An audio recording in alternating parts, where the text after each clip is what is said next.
యేసుక్రీస్తు నామంలో పరిశుద్ధాత్మ ఆశీర్వాదమును ప్రతిరోజు కూడా చూస్తూ పొందుకుంటున్న ప్రతి ఒక్కరికి హృదయపూర్వక వందనాలు తెలియజేస్తూ ఉన్నాను. ఈరోజు పరిశుద్ధాత్మ దేవుడు మనకిస్తూ ఉన్న వాగ్దానము దావీదు రాసిన కీర్తనలు 16వ అధ్యాయము 11వ వచనము. జీవ మార్గమును నీవు నాకు తెలియజేసెదవు, నీ సన్నిధిని సంపూర్ణ సంతోషము కలదు, నీ కుడి చేతిలో నిత్యము సుఖము కలవు.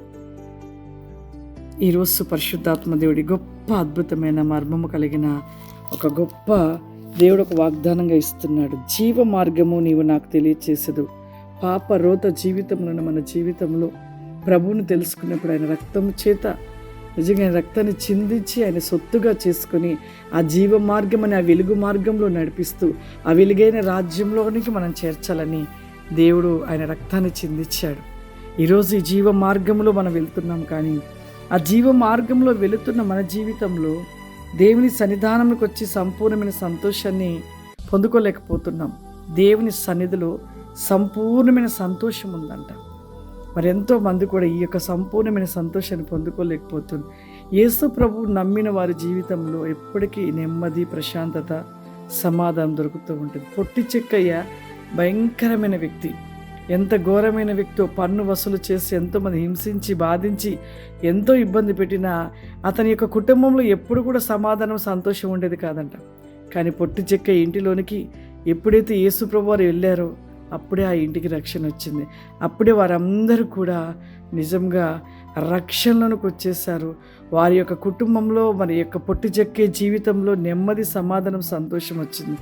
అది ఎప్పుడు వచ్చిందంటే తన పాప జీవితాన్ని విడిచిపెట్టేశాడు, నిజమైన దేవుడు ప్రభు అని నమ్మి అంగీకరించాడు. అప్పుడే తనకి సంపూర్ణమైన విడుదల, స్వస్థత, ఆనందం ఆ కుటుంబానికి కలిగించబడ్డది. ప్రియులారా, మరి మన జీవితంలో ఎలా ఉంచున్నాము?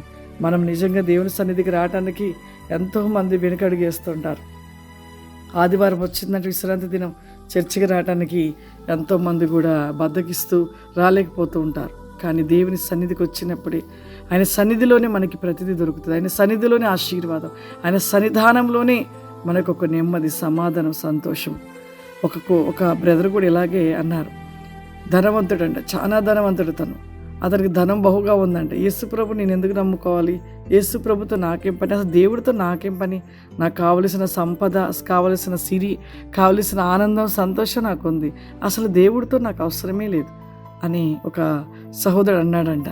ఆ సహోదరుడు కొన్ని సంవత్సరాల తర్వాతకి తనకి కోట్లకు డబ్బు ఉందంట, కోట్లకు బంగారం ఉందంట, కోట్లకు ఎండి ఉందంట, ఎంతో ఆస్తి ఉందంట, ఎంతో ఉందంట. కానీ ఎంత ఉన్నా కూడా తనలో ఒక అనారోగ్య స్థితిని పడి తను ఎక్కడికి పోయినా ఆ డబ్బు, ఆ ధనము, ఆ బంగారం, ఆ వెండి ఏది కూడా అతని ప్రాణాన్ని రక్షించలేకపోయిందంట. కొంతకాలానికి తన ప్రాణాన్ని రక్షించలేకపోయినా ఆ యొక్క ధనము, ఆ బంగారం అని చూసి ఏడ్చాడంట. ఏడ్చేసి అసలు వీటి వల్ల నాకు నెమ్మది, సమాధాన, ప్రశాంతత లేదు, ఈ డబ్బు వల్లే నాకు అనారోగ్యం కలిగింది, ఈ ఉంటున్న డబ్బుని ఎలా నేను దీన్ని దాచిపెట్టాలి, ఎలా దీనిని నేను ఇంకా అనేకమే కొనాలి అని ఎప్పుడు కూడా నా జీవితంలో దాన్ని చూసుకొని ఆనందపడుతూ ఒక నెమ్మది లేక ఒక్కొక్కసారి ఆ యొక్క ధనాన్ని నేను ఎక్కడ దాచిపెట్టాలనేసి ఒక టెన్షన్తో ఎన్నో రకాలుగా ఈ ధనము, ఈ బంగారం, ఈ వెండిని బట్టే నా జీవితంలో ఈ రోగం తెచ్చిపెట్టుకున్నాను, కానీ వీటి వల్ల ఏమాత్రం ఈ రోగం తగ్గే పరిస్థితి లేదు అని చెప్పింట. ఆ సహోదరుడికి గుర్తుకొచ్చిందంట. ఒకరోజు ఒక వ్యక్తి ఒక సువార్త చెప్పాడు, యేసుప్రభు నమ్ముకోమని. కానీ ఆ యేసుప్రభు నమ్ముకోవడం వల్ల నాకేం లాభం? నాకు అన్నీ ఉన్నాయి అన్నాను కదా. మరి యేసుప్రభు నమ్ముకుంటే నెమ్మది, సమాధానం, సంతోషం ఉంటుంది అన్నాడు కదా. నిజమే, ఆ వ్యక్తిని ఎలాగైనా కనుక్కుంటానని తను ఆ వ్యక్తి ఎక్కడున్నాడో కనుగొన్నాడంట. కనుగొని ఆ వ్యక్తితో మాట్లాడాడంట. యేసుప్రభుని నమ్ముకుంటాను, నిజంగా ప్రశాంతత, నెమ్మది, సమాధానం దొరుకుతుందా అని అడిగాడంట. ఖచ్చితంగా అన్నాడంట. ఎప్పుడైతే యేసుప్రభుని తను తలంచాడో, యేసుప్రభుని ఎప్పుడైతే తను స్వీకరించాడో వెంటనే తన జీవితంలో ఒక తెలియని నెమ్మది, తెలియని సంతోషం అంట, తెలియని ఆనందం కలిగిందంట. ఈ డబ్బు, ఈ బంగారం, ఈ ఆలోచన తన మనసులో ఏమాత్రం లేకుండా తొలగించుకొని ప్రభువే సర్వస్వం, ప్రభువే సమస్తం అని ఎప్పుడైతే ఆయనని తను స్వీకరించాడో తనలో అంట ఒక ప్రశాంతత అంట, ఒక నెమ్మది అంట, సంతోషం అంట. అలా కొంతకాలానికి తన శరీరంలో ఉన్న రోగం అంతా తగ్గిపోయి నిజంగా తను ఒక ఆశ్చర్యపోయాడంట. ఇక తన శరీరంలోని అనారోగ్యం తగ్గిపోయి తను మరలా వెళ్ళి టెస్టులు చేయించుకుంటే అన్నీ నార్మల్ రాగానే తను ఒక సంతోషంతో ఆనందంతో నిజమైన దేవుణ్ణి నిజమైన ప్రభువుని ఎవరు ధరించుకుంటారో వారి జీవితంలో నెమ్మది సమాధానం సంతోషం ఆరోగ్యం ఉంటుందని తను ఒక సాక్షిగా నిలబడిపోయాడంట ప్రియులారా. నిజంగా మన జీవితంలో ఆ రీతిగా దేవుని సన్నిధానంకి వెళ్ళినప్పుడు దేవునితో ఉన్నప్పుడు అట్టి సమాధానమును అట్టి సంతోషాన్ని మనము మరి పొందుకుంటూ ఉంటాం. ప్రార్థన చేసుకుందాం. సర్వశక్తివంతుడా దయగల తండ్రి, నీకు వందనాలు చెల్లిస్తున్నాను ప్రభా.